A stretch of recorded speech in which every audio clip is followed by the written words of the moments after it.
What? স্টেটমেন্টের নাম করে তোমার মেয়েকে থানায় নিয়ে গেছে? হ্যাঁ কত বাবু, প্রতুলের এত বড় সাহস, ময়নাগুড়ির সম্মানে হাত দেয়। আমাকে এখানে সঙ্গে করে কেন নিয়ে এলেন স্যার? আমি তো কিছুই বুঝতে পারছি না। যদি আমাকে কিছু জিজ্ঞেস করতে হয় তাহলে জিজ্ঞেস করে ছেড়ে দিন স্যার। অন ডিউটি একজন পুলিশ অফিসারকে জ্ঞান দেবেন না ম্যাডাম। কখন কি করতে হবে তা আমার ভালো মতোই জানা আছে।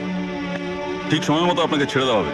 সময়টা আপনার ঘড়ি দেখে নয়, আপনাকে ঠিক করতে হবে আমার ঘড়ি দেখে। কি ব্যাপার? কে আপনি? বলা নেই, কওয়া নেই, বিনা অনুমতিতে আপনি আমার চেম্বারে ঢুকে বললেন? স্যার ইনি হচ্ছেন ময়নাগুড়ির। আপনি থামুন। আমার নাম আপনি অনেক শুনেছেন, কিন্তু আপনার দুর্ভাগ্য আপনার সঙ্গে কোনোদিন দেখা হয়নি, তাই আপনি আমাকে চিনতে পারেননি। এনিওয়ে, লক্ষ্মীকে থানায় ধরে নিয়ে এসেছেন কেন? সে কৈফিয়ত কি আপনাকে দিতে হবে নাকি? আজ বাদ দিতে হবে, কারণ সাধারণ মানুষের সব প্রশ্নের উত্তর দেওয়া আপনার কর্তব্য।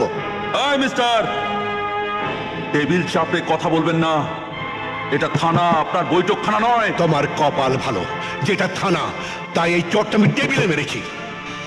যদি এটা আমার বৈঠকখানা হতো তাহলে এই চোটটা আমি তোমার গালে মারতাম। You shut up! আমি ময়নাগুড়ির রাজশেখর চৌধুরী। হ্যাঁ? আপনি ভুল হয়ে গেছে স্যার। মানে আগে বলবেন তো স্যার। ভুল হয়ে গেছে স্যার। জল খান, আপনার গলা শুকিয়ে গেছে। Thank you sir. স্যার বসুন না স্যার, চা দাও। বসার জন্য আমি এখানে আসিনি। ভুলে যাবেন না, আমিও একজন রিটায়ার্ড ডিসি। আপনার মতো আইনের ফাঁকগুলো আমি জানি।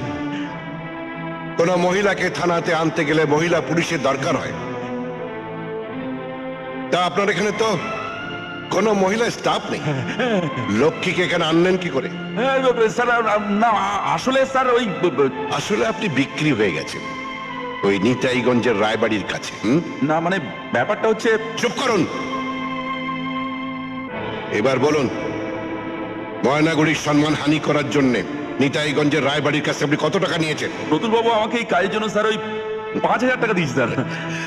ঠিক আছে, আমি আপনাকে 10,000 টাকা দেবো। এই যে টাকাগুলো লকআপে ভরে দিন। Thank you sir. Yes sir. সুবিবাবু, স্যার এটাকে লকায় ভরে দিন। আপনি স্যার ওকে নিয়ে যান স্যার। ঠিক আছে, চলো। মাঝে মাঝে এরকম আসবেন স্যার। কি হলো?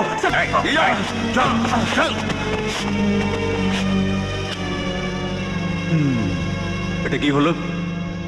গ্রেপ্তার হলো একটা সুশীলা মেয়েকে বিরক্ত ও সম্মানহানি করার জন্য আমি ওকে গ্রেপ্তার করলাম।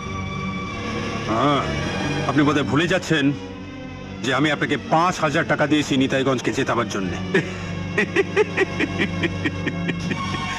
উনি আমাকে 10,000 টাকা দিয়েছেন ময়নাগুড়িকে জেতানোর জন্য। এটা তো আমার ব্যবসা প্রতুল বাবু, আমি কি করে লস করি বলুন তো? আপনি এত বড় পাল্টিবাজ!